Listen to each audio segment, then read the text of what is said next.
Hello students, welcome to my channel online study with new style. আজ আমি আমার এই ভিডিওর মাধ্যমে তোমরা যারা এবছরে অর্থাৎ 2025 সালে মাধ্যমিক ফাইনাল পরীক্ষা দিতে চলেছো তাদের জন্য আজকে তোমাদের পশ্চিমবঙ্গ মধ্যশিক্ষা পর্ষদ থেকে যে টেস্ট পেপারটি স্কুলের তরফে বিনামূল্যে দেওয়া হয়েছে সেখান থেকে ইতিহাস বা হিস্ট্রি বিষয়ের গুরুত্বপূর্ণ 2 নম্বর মানের প্রশ্নোত্তর এর লাস্ট মিনিট সাজেশন পার্ট 1 নিয়ে উপস্থিত হয়েছি আমার এই চ্যানেলে। আজকের এই ভিডিওটি তোমরা মনোযোগ সহকারে প্রথম থেকে শেষ পর্যন্ত দেখো, কারণ আমি এই ভিডিও চলাকালীন এই ইতিহাসের 2 নম্বর মানে প্রশ্নোত্তরে ফ্রি পিডিএফের পাসওয়ার্ডটি দেখিয়ে দেবো, যার মাধ্যমে তোমরা ভিডিও ডেসক্রিপশন থেকে পিডিএফ ডাউনলোড করে ওপেন করতে পারবে। আজকের ভিডিওটি মূলত তৈরি করা হয়েছে তোমাদের ইতিহাস বা হিস্ট্রি বিষয়ের জন্য, যেগুলি 2 নম্বর মানে তোমাদের পরীক্ষায় আসে। আজকের ভিডিওটিতে তোমরা 2 নম্বর মানে গুরুত্বপূর্ণ 30টি প্রশ্নোত্তর পাবে, যেগুলি খুবই গুরুত্বপূর্ণ। আমি তোমাদের এরকমভাবে সম্পূর্ণ সিলেবাস থেকে গুরুত্বপূর্ণ 2 নম্বর মানের 120টি প্রশ্নোত্তর দিব, যেগুলি খুবই গুরুত্বপূর্ণ 2 নম্বরের জন্য, যেগুলি তোমাদের পর্ষদ টেস্ট পেপার থেকে চূড়ান্ত গুরুত্বপূর্ণ এবং যেগুলি প্রতি বছরই প্রায় পরীক্ষাতে এসেছে দেখা গেছে এবং পর্ষদ টেস্ট পেপারে বিভিন্ন পেজে আছে, সেগুলিকে রাখা হয়েছে। 2 নম্বর মানের আমি তোমাদের 20টি প্রশ্নোত্তর দেবো। আজকের ভিডিওতে আমি তোমাদের এখানে 30টি গুরুত্বপূর্ণ 2 নম্বর মানে প্রশ্নোত্তর রেখেছি পার্ট 1 এর জন্য। ঠিক আছে, তোমরা ভালো করে এই 30টি প্রশ্নোত্তর করো। প্রথম প্রশ্ন দেখো কি আছে, আধুনিক ইতিহাস চর্চায় ফটোগ্রাফের গুরুত্ব উল্লেখ করো।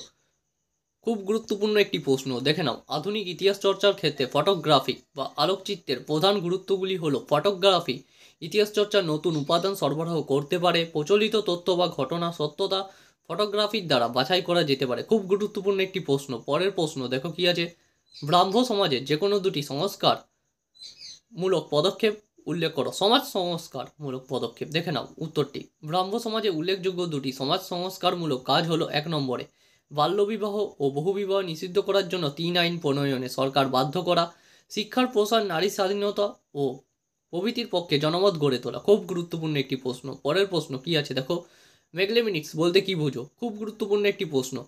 আমি তোমাদের ইতিহাস বিষয়ের জন্য সবথেকে ভালো একটি সাজেশন বই রিভিউ আমি এই ভিডিওর আই বাটনে দিয়ে রেখেছি। তোমাদের এখনও যেহেতু মাধ্যমিক পরীক্ষা বেশ কিছুদিন দেরি আছে, হাতে কিছুটা সময় আছে, তাদের জন্য বলবো যারা ইতিহাস বিষয়টিকে এখনও ভয় পাচ্ছ কীভাবে পড়াশোনা করবে সঠিকভাবে, তাদের জন্য ওই বইটি সর্বকালের সেরা বই। ভালো করে দেখবে ওই বই রিভিউ ভিডিওটি, তারপর প্রয়োজন অনুসারে তোমরা বইটি কিনে নিতে পারো। উত্তরটি দেখে নাও, মেগলেমিনিক্স।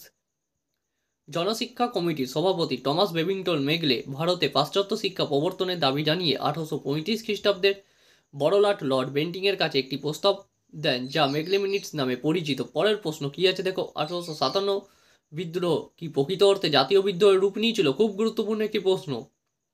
উত্তরটি দেখে নাও। ঐতিহাসিক আউটরাম ড্রাফ রবার্টসন টরি দলের নেতা কার্ল মার্কস প্রমুখ 1857 খ্রিস্টাব্দের বিদ্রোহকে জাতীয় বিদ্রোহ বলে অভিহিত করেছেন। মুজফ্ফরনগর, বিহার ও উত্তরপ্রদেশে সিপাহীদের সঙ্গে সংযোগ ছাড়াই অসামরিক লোকজন ও জমিদার শ্রেণী এই ব্রিটিশ বিরোধী আন্দোলনে সক্রিয় হয়ে ওঠে, তাই বলা যায় এই বিদ্রোহ জাতীয় রূপ ধারণ করেছিল। খুব গুরুত্বপূর্ণ একটি প্রশ্ন। পরের প্রশ্ন দেখো কি আছে, গোড়া উপন্যাসের মধ্যে দিয়ে কোন দ্বন্দ্বের প্রতিফলন লক্ষ্য করা যায়। খুব গুরুত্বপূর্ণ প্রশ্ন। উত্তরটি দেখে নাও। জাতীয়তাবাদী আন্দোলনের প্রেক্ষাপটে কবিগুরু রচিত গোড়া উপন্যাস পাশ্চাত্য শিক্ষায় শিক্ষিত গ্রাম্য সামাজিক বন্ধন এবং কোনো নির্দিষ্ট ধর্মকে আশ্রয় করে উগ্র জাতীয়তাবাদ বনাম সর্বধর্মের সমন্বয় তৈরি উদারনৈতিক জাতীয়তাবাদ, এই মূল দ্বন্দ্বের প্রতিফলন লক্ষ্য করা যায়। গোড়া উপন্যাসের মধ্যে দিয়ে উগ্র হিন্দুত্ববাদীরা অনুভব করেছে ভারতবর্ষের পরিচয় কোনো নির্দিষ্ট জাতির মধ্যে সীমাবদ্ধ নয়। খুব গুরুত্বপূর্ণ একটি প্রশ্ন। আজকের ভিডিওতে যে 30টি প্রশ্নোত্তর দেওয়া হয়েছে 2 নম্বর মানে, সেগুলি খুবই গুরুত্বপূর্ণ, ভালো করে করবে এবং প্রতিটি প্রশ্নোত্তর খাতায় লিখে প্র্যাকটিস করো। পশ্চাৎ টেস্ট পেপার থেকে এইগুলিকে রাখা হয়েছে। বাংলা ছাপাখানার বিকাশে পঞ্চানন কর্মকারের কী ভূমিকা ছিল। খুব গুরুত্বপূর্ণ একটি প্রশ্ন, দেখে নাও। পঞ্চানন কর্মকার হচ্ছেন বাংলা ভাষায় ছাপাখানা হরফ নির্মাণের অন্যতম রূপকার। চার্লস উইলকিন্স এর তৈরি বাংলা অক্ষরের টাইপ বা নকশাকে আরও মার্জিত রূপ দিয়ে তিনি আরও মার্জিত একটি নতুন হরফ নির্মাণ করেন। পঞ্চানন কর্মকারের তৈরি করা হরফেই প্রথম শুরু হয় বাংলা ভাষার পূর্ণাঙ্গ বই ছাপার কাজ। এইভাবে বাংলাদেশের ছাপাখানার কাজে পঞ্চানন কর্মকার গুরুত্বপূর্ণ ভূমিকা রেখে গেছেন। পরের প্রশ্ন 7 নম্বর মানে দেখো, মিরাট ষড়যন্ত্র মামলা বলতে কি বুঝো। খুব গুরুত্বপূর্ণ প্রশ্ন, দেখে নাও। মিরাট ষড়যন্ত্র মামলাটি একটি বিতর্কিত আন্দোলনের মামলা, যা ব্রিটিশ রাজে 1929 সালের মার্চ মাসে শুরু হয়েছিল। সালটি অতি অবশ্যই মনে রাখবে। এবং 1933 সালে সিদ্ধান্ত হয়েছিল ভারতীয় রেল ধর্মঘট সংগঠিত করার জন্য 3 জন ইংরেজ সহ বেশ কয়েকজন ট্রেড ইউনিয়নিস্টকে গ্রেফতার করা হয়। ব্রিটিশ সরকার 27 জন বামপন্থী ট্রেড ইউনিয়ন নেতাদের একটি মামলার অধীনে দোষী সাব্যস্ত করে। খুব গুরুত্বপূর্ণ প্রশ্ন। পরের প্রশ্ন, তাম্রলিপ্ত জাতীয় সরকার কী কী উদ্যোগ গ্রহণ করেছিল? খুব গুরুত্বপূর্ণ প্রশ্ন, উত্তরটি দেখে নাও। পরের প্রশ্ন দেখে নাও, 9 নম্বর দাগের প্রশ্ন, 1905 খ্রিস্টাব্দে 16ই অক্টোবর বাংলার নারী সমাজ কেন অরন্ধন পালন করেছিল? খুব গুরুত্বপূর্ণ প্রশ্ন, পরীক্ষায় আসার মতো প্রশ্ন, বহু স্কুলের টেস্টে এই প্রশ্নটি দিয়েছে, দেখা গেছে। উত্তরটি দেখে নাও। বঙ্গভঙ্গ কার্যকর করার দিনটিকে 16ই অক্টোবর 1905 খ্রিস্টাব্দ বিখ্যাত বৈজ্ঞানিক এবং প্রাবন্ধিক রামেন্দ্র সুন্দর ত্রিবেদী অরন্ধন দিবস হিসেবে পালন করার আবেদন জানান। তার আবেদনে সাড়া দিয়ে ভারতীয় নারীরা ঘরে ঘরে সেদিন রন্ধন কার্য বন্ধ রেখে বঙ্গভঙ্গের বিরুদ্ধে প্রতিবাদ জানায়। খুব গুরুত্বপূর্ণ প্রশ্ন। পরের প্রশ্ন, নব্যবঙ্গ গোষ্ঠী কাদের বলা হতো? খুব গুরুত্বপূর্ণ প্রশ্ন, দেখে নাও। 19 শতকের প্রথমার্ধে হিন্দু কলেজের তরুণ অধ্যাপক হেনরি লুই ভেব্রিয়ান ডিরোজিও, সালটি অতি অবশ্যই করবে, নেতৃত্বে তার অনুগামী একদল যুবক বাংলা সমাজ সংস্কারের উদ্দেশ্যে এক আন্দোলনের সূচনা করেন। ডিরোজিও ও তার অনুগামী ছাত্রমণ্ডলী নব্যবঙ্গ গোষ্ঠী নামে এবং তাদের উদ্যোগে পরিচালিত আন্দোলন নব্যবঙ্গ আন্দোলন নামে পরিচিত। খুব গুরুত্বপূর্ণ প্রশ্ন। পরের প্রশ্ন, আত্মজীবনী কিভাবে ইতিহাসের উপাদান হিসাবে ব্যবহৃত হতে পারে?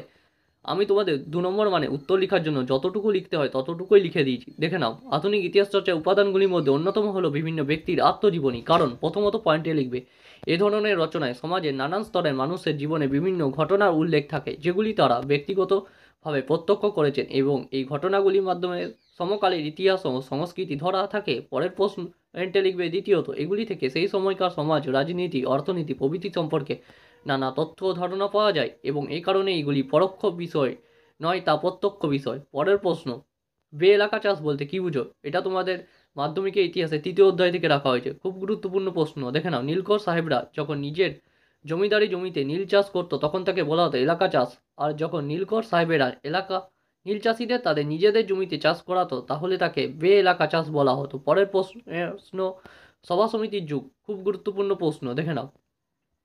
19 শতকের মাঝামাঝি সময়ে সাম্রাজ্যবাদী শাসকের বিরুদ্ধে মানুষের মনে জাতীয়তাবাদে জেগে ওঠে। ওই সময় প্রথমে বাংলায় ও ক্রমে ক্রমে অন্যান্য প্রদেশেও বিভিন্ন সভা সমিতি গড়ে উঠতে থাকে। সভা সমিতি গড়ে ওঠার প্রাচুর্যতা দেখে অধ্যাপক ডক্টর অনিল শীল এই সময়কালকে সভা সমিতির যুগ বলে উল্লেখ করেছেন। পরের প্রশ্ন, গভর্নর জেনারেল ও ভাইসরয়ের মধ্যে পার্থক্য কী? খুব গুরুত্বপূর্ণ প্রশ্ন, প্রশ্নটি পরীক্ষায় বিভিন্ন স্কুলে দিয়েছে, টেস্টে, দেখে নাও। গভর্নর জেনারেল ব্রিটিশ সেনাবাহিনীর সর্বাধিনায়ক পদে অধিষ্ঠিত ছিলেন। ভাইসরয় এমন একজন ব্যক্তি ছিলেন যিনি রাজনৈতিকভাবে দায়িত্ব পালন করবেন এবং মুকুটের প্রতিনিধিত্ব করবেন। পরের প্রশ্ন, ভারতে কমিউনিস্ট পার্টিকে দ্বিজ বলা হয় কেন? উত্তরটি দেখে নাও।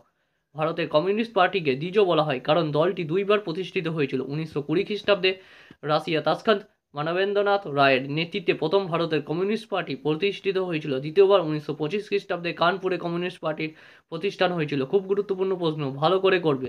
পরের প্রশ্ন, দেশীয় রাজ্য বলতে কী বুঝো? দেখে নাও উত্তরটি।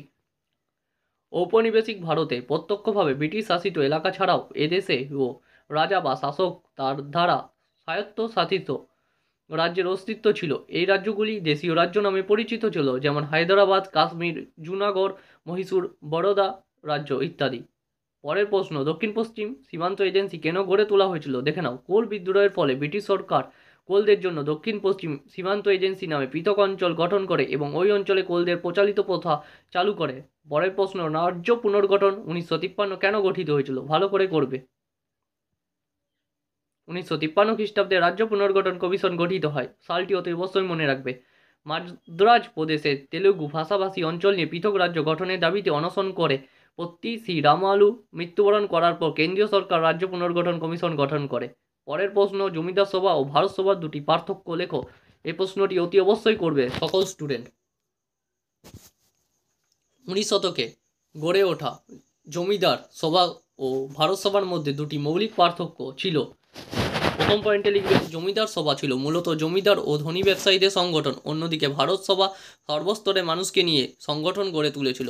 পরের পয়েন্টে লিখবে, জমিদার সভার প্রধান লক্ষ্য ছিল বাংলা, বিহার ও উড়িষ্যার জমিদারদের স্বার্থ রক্ষা করা, অন্যদিকে ভারত সভার প্রধান উদ্দেশ্য ছিল ভারতীয়দের সার্বিক কল্যাণ সাধন ও স্বার্থ রক্ষা। খুব গুরুত্বপূর্ণ প্রশ্ন, ভালো করে এই প্রশ্নটি করবে। পরের প্রশ্ন, হান্টার কমিশনের দুটি সুপারিশ লেখো, ভালো করে করবে। সালটি অতি অবশ্যই মনে রাখবে, হান্টার কমিশন 1882।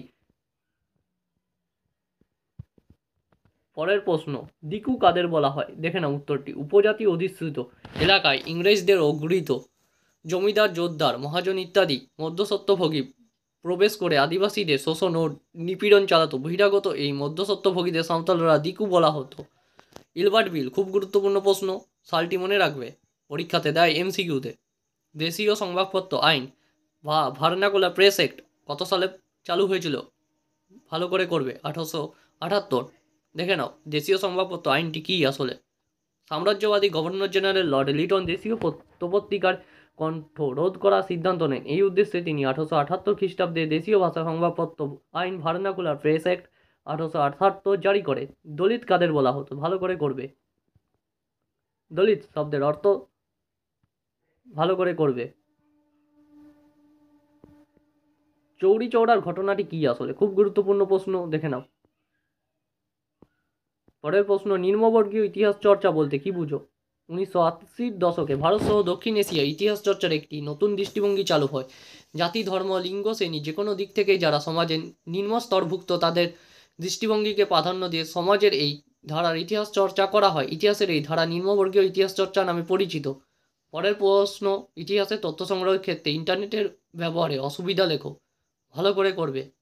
ইতিহাসের তথ্য সংগ্রহে ইন্টারনেট ব্যবহারে অসুবিধা হলো ইন্টারনেট থেকে প্রাপ্ত তথ্য অনেক সময় অসম্পূর্ণ থাকে ও অনেক ক্ষেত্রে ইন্টারনেটের অসত্য বা অর্ধসত্য তথ্য গবেষণার গুণগত মান কমিয়ে দেয়। পরের প্রশ্ন, কেনারাম ও বেচারাম কি? ভালো করে করবে।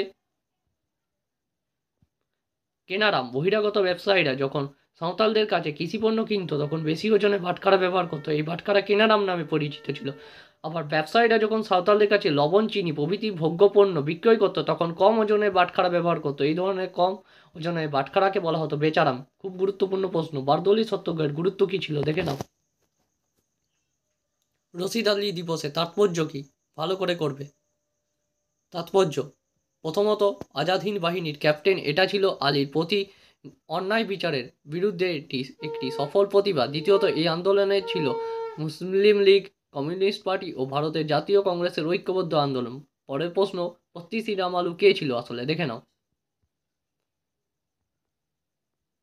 আজকের শেষ প্রশ্ন, উদ্বাস্তু কাদের বলা হতো? ভালো করে করবে। আজকের ভিডিওতে তোমাদের 32টি গুরুত্বপূর্ণ 2 নম্বর মানে পর্ষদ টেস্ট পেপার থেকে দেওয়া হলো প্রশ্ন উত্তর, যেগুলি তোমাদের পর্ষদ টেস্ট পেপার থেকে খুঁটিয়ে খুঁটিয়ে ইতিহাসে প্রতিটি পেজের থেকে রাখা হয়েছে। তোমরা যদি এরকম পর্ষদ টেস্ট পেপার থেকে গুরুত্বপূর্ণ ইতিহাসের বিষয়ের লাস্ট মিনিট 2 নম্বর মানে প্রশ্নোত্তরের সাজেশন ভিডিও চাও তবেই আমাকে নিচে কমেন্টে জানাবে। তোমাদের চাহিদা মতো আমি তোমাদের পার্ট 2 এবং পার্ট 3 করে আমি তোমাদের টোটাল 120টি প্রশ্নোত্তর করিয়ে দেবো 2 নম্বর মানের 120টি প্রশ্নোত্তর পর্ষদ টেস্ট পেপার থেকে, যেগুলি চূড়ান্ত গুরুত্বপূর্ণ হবে। কিন্তু তার জন্য অতি অবশ্যই তোমাদের এই ভিডিওর কমেন্টে জানাতে হবে যে তোমরা পরবর্তী পার্ট 2 পার্ট 3 চাও কি না। আজকের ভিডিওটি তোমাদের যদি ভালো লেগে থাকে অতি অবশ্যই ভিডিওটিকে একটি লাইক করো। এই ভিডিওটি মাত্র 10+ লাইক কমপ্লিট করলে এবং 100+ ভিউজ কমপ্লিট করে দিলে আমি পার্ট 2 ভিডিও নিয়ে আসবো, যেখানে তোমাদের পার্ট 2তে দেবো তোমাদের আমি 50টি গুরুত্বপূর্ণ প্রশ্ন উত্তর। ঠিক আছে, 50টি গুরুত্বপূর্ণ প্রশ্ন দেবো। পার্ট 1-এ দিলাম 30টি, পার্ট 2তে দেবো তোমাদের আমি 50,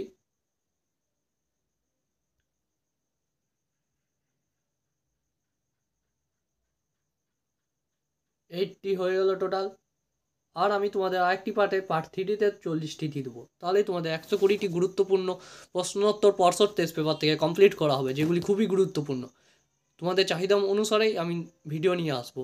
শুধু ইতিহাস বিষয় নয়, ভূগোল বিষয়েরও নিয়ে আসার চেষ্টা করবো এরকম 2 নম্বর মানে গুরুত্বপূর্ণ প্রশ্নোত্তর পর্ষদ টেস্ট পেপার থেকে খুঁটিয়ে অতি অবশ্যই আজকের ভিডিওটি ভালো লেগে থাকলে লাইক করো, চ্যানেলে নতুন হলে চ্যানেলটিকে সাবস্ক্রাইব করে অল নোটিফিকেশন করে রাখো, যাতে আমি যখনই নতুন কোনো ভিডিও আপলোড করবো সবার আগে তোমার কাছে সেই ভিডিও নোটিফিকেশনটি পৌঁছায়। আজ এতটাই, পরদিন দেখাবে অন্য একটি নতুন ভিডিওতে।